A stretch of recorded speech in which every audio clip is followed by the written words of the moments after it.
C'est au traitement des leucémies ou d'autres maladies graves du sang au moyen d'une transplantation de cellules souches hématopoïétiques qu'est consacré ce nouveau numéro de Pulsation. Se trouvant dans la moelle osseuse où est fabriqué le sang, les cellules souches hématopoïétiques ont la propriété de donner naissance à toutes les cellules sanguines, globules rouges, globules blancs et plaquettes. Alors, j'ai d'abord eu pas mal de chimiothérapie et puis on m'a dit qu'on ne me grefferait pas. Mais à ce moment, comme je savais que je n'avais pas de donneur dans ma famille, j'ai posé la question à la doctoresse qui s'occupait de moi de savoir si on avait quand même trouvé un donneur et j'en avais en fait 3 qui étaient compatibles. Mais on a décidé de ne pas me greffer tout de suite, puis j'ai fait une rechute et donc on est allé jusqu'au bout, jusqu'à la greffe non apparentée. Je ne connais pas le donneur, je ne le connaîtrai probablement jamais, mais je sais qu'il a des nouvelles de moi très régulièrement par le biais des médecins. J'ai donc un examen chaque année à l'hôpital et je pense que sur cet examen, voilà, un petit mot est envoyé à ce donneur pour lui dire que tout va bien. Proposé par 3 centres en Suisse, Bâle, Zurich et Genève, ce programme de transplantation avec donneur s'adresse à des patients en rechute après une chimiothérapie ou après une première greffe. L'âge maximum est de 70 ans. Transplanté une première fois en 2002, Michel a appris qu'il avait rechuté et qu'une nouvelle greffe était nécessaire. Alors, si on veut, j'ai pas ressenti quelque chose. La rechute, bon, c'est vrai que j'étais fatigué, mais c'est lorsque j'ai fait un contrôle au Hugues à Genève, aux hôpitaux universitaires de Genève, qu'ils ont remarqué, en faisant la prise de sang, ils ont diagnostiqué un problème comme quoi ça pouvait être une rechute. Et à la fin non, ça ils ont fait au mois de mai, à la fin de l'année 2009, ils m'ont refait une prise de sang. Et là, ça a confirmé que c'était bien une rechute. On ne s'attendait pas du tout. Même s'il avait des petites choses, des petits symptômes qui viennent régulièrement, pour nous, c'était normal. Et c'est au bout de 8 ans que ça a rechuté. Pour lui, c'était, on peut dire, une catastrophe. Ce qui me fait plus de soucis, c'est quand même l'isolement, la chambre stérile, d'être enfermé pendant... Enfermé, c'est peut-être pas le mot, mais c'est quand même, pour moi, c'est quand même un petit peu comme ça que je le vois, d'être dans ces 6 semaines, dans une chambre où on est vraiment isolé du monde, où on est vraiment tout seul, bien sûr, à part tout ce qui est médical, mais et les visites qu'on peut avoir. Mais c'est vrai que c'est cette période-là, pour moi, qui est où je suis le plus inquiet, où j'ai le plus d'anxiété. Pour que la transplantation ait des chances de réussir, le donneur et le receveur doivent être compatibles au niveau des groupes tissulaires. Entre frères et sœurs, la chance d'être compatible est de 25%. Sinon, l'espoir repose sur un donneur non apparenté. Les registres internationaux comprenant 14 millions de donneurs sont alors interrogés. Si la recherche demeure infructueuse, il est fait appel aux banques de sang fœto-placentaires qui contiennent 400 000 poches de sang dans le monde. Celle des Hugues en comprend plus de 1000. Le sang provenant du cordon ombilical et du placenta constitue une source exceptionnelle de cellules souches. Le prélèvement se fait juste après la naissance par la sage-femme. Il est ensuite envoyé au laboratoire d'hématopoïèse pour être traité, puis congelé dans de l'azote liquide à une température de moins 190 degrés.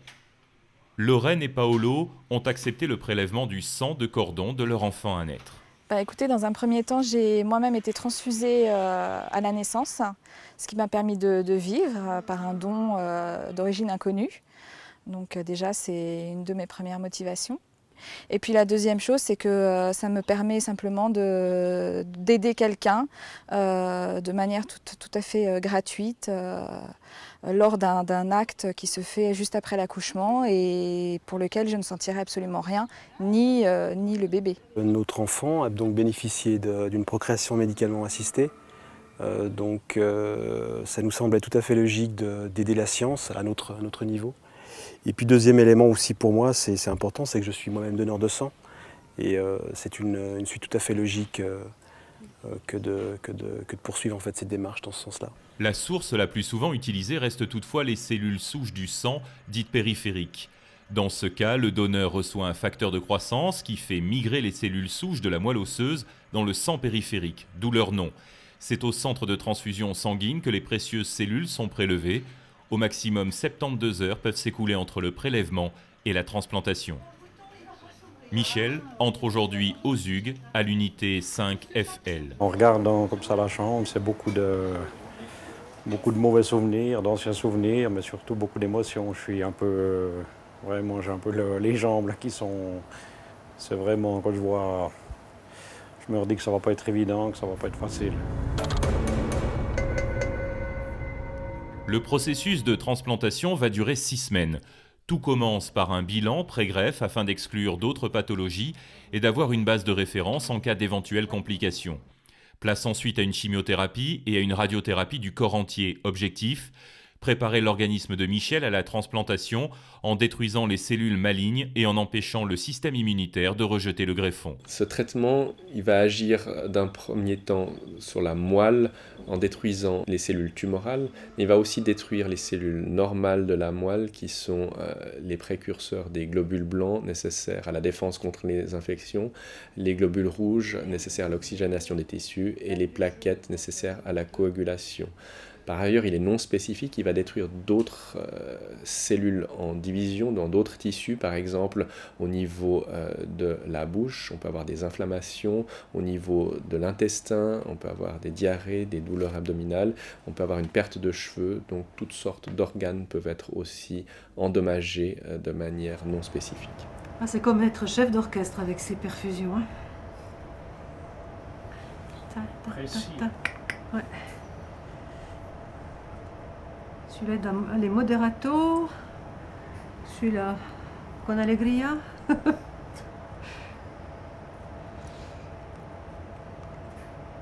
puis celui-là, pianissimo. Afin de protéger les patients des infections, les 7 chambres de l'unité sont équipées de flux laminaires et offrent un isolement stérile. Les agents propreté-hygiène traquent le moindre grain de poussière. C'est à cause qu'ils ne sont pas de défense, les patients. Alors, s'ils ne sont pas de défense, il faut que ce soit tout propre parce que la poussière, pour eux, c'est quelque chose de très, très dangereux. 6 jours plus tard, la moelle osseuse de Michel est vide. Il peut recevoir les précieuses cellules souches provenant d'un donneur non apparenté dont il ne connaîtra jamais l'identité ni le pays. La greffe se fait par voie intraveineuse.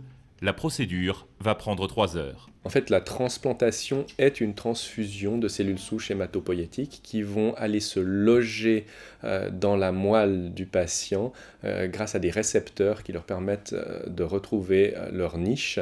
Par la suite, elles vont se diviser en cellules filles qui sont les globules rouges, les globules blancs et les plaquettes. Et 15 jours à 3 semaines après, on les voit apparaître dans le sang du patient. Si Michel a besoin de quelques transfusions de plaquettes et de globules rouges durant cette période critique, il ne fait pas de complications particulières. 10 jours plus tard, la greffe a pris, autrement dit, sa moelle contient désormais un certain nombre de globules rouges, de plaquettes et de globules blancs. Bonjour, patron. Comment ça va aujourd'hui? Je dirais beaucoup mieux, c'est vrai, je me sens... Je sais pas, il me semble que j'ai l'impression que ça travaille bien depuis hier, aujourd'hui. En tout cas, je suis beaucoup... Pour me déplacer, ça va beaucoup mieux, J'ai l'impression que ça bouge bien. Je ne sais pas si c'est un bon signe ou pas, mais je pense que ça va du bon côté. Signe, parce que nous aussi, ce qu'on voit dans la prise de sang, c'est que ça bouge bien. La greffe a bien commencé à travailler. D'accord. Et là, on voit qu'il y a assez de globules blancs pour que vous puissiez sortir de votre chambre. Magnifique. Donc je suis sorti d'Agra, comme vous dites. Voilà, exactement. Étant moins sujet aux infections, Michel peut commencer à sortir de sa chambre en présence du physiothérapeute. C'est fou, même avec le masque, tu sens quand même un peu courant de l'air sur les oreilles. Ah ouais, les courants d'air, ça c'est vrai que chez nous, c'est tellement conditionné là-haut. C'est fou, c'est fantastique par rapport à... Puis les bruits aussi, Ça change. Ah, ça change, ouais. Même que c'est calme, mais c'est impressionnant. Les voitures, les oiseaux, impressionnant, tout ça, C'est impressionnant, comme ça bouge. Une fois que la greffe a pris, il y a encore un risque, c'est ce qu'on appelle la maladie greffe contre hôte, qui est liée aux différences mineures entre le donneur et le receveur. Et ce sont des globules blancs particuliers qui vont réagir contre le patient, qu'on appelle des lymphocytes T, et qui peuvent engendrer des problèmes au niveau de la peau, du tube digestif, du foie, qui vont nécessiter un traitement plus immunosuppresseur qui a un risque d'infection majeure. Il existe un effet positif. Ces mêmes lymphocytes T peuvent éradiquer d'éventuelles cellules tumorales résiduelles. Merci beaucoup. Pour Michel, tout s'est bien passé. Après 6 semaines d'hospitalisation, il peut rentrer chez lui. Il devra toutefois être suivi en ambulatoire à long terme. Ce qui est magnifique, c'est l'air, C'est impressionnant, la différence qu'on peut respirer. On a l'impression que l'odorat s'est développé, mais c'est magnifique. Magnifique d'être bien, de sortir. C'est superbe journée, superbe journée. Le même type de transplantation peut être effectué chez les enfants. Ainsi, Chloé, transplantée il y a plus de 3 ans, mène aujourd'hui une vie normale. La particularité majeure de la transplantation pédiatrique est qu'elle agit sur un organisme en pleine croissance. Nous avons fait beaucoup de progrès dans le domaine, mais notre réussite a un prix. Nous avons des effets secondaires à long terme, tels que la stérilité, les troubles d'apprentissage, le problème de croissance et le risque de cancer secondaire qui est élevé. Donc, nous développons des stratégies pour éviter ces toxicités. Par exemple, pour préserver la fertilité, nous congelons les tissus ovariens ou nous diminuons l'usage de radiothérapie chez les jeunes enfants. Donc, en somme, nous devons prendre en compte tout autant la qualité que la durée de vie. Un autre aspect important est l'impact sur toute la famille, en particulier la fratrie, sans mentionner les parents qui doivent sans cesse jongler entre leur travail et leur présence auprès de l'enfant malade. Déjà au début, on est resté 3 mois. Alors j'ai vu que l'hôpital et les gens qui vivent à l'hôpital. La première sortie que j'ai sortie, c'est comme un autre monde. C'est comme tu vois, un autre monde. Pour moi, ma vie, c'était l'hôpital. Je crois qu'on a lutté pour que notre fille guérisse, et puis c'est ce qui est important, c'est qu'elle soit là avec nous aujourd'hui. Elle est resplendissante, cette petite fille, hein? Non, elle a commencé l'école l'année passée, l'école enfantine. Tout se passe bien, elle évolue comme les autres enfants. Le mois prochain, on change de registre avec le 15e anniversaire des hôpitaux universitaires de Genève.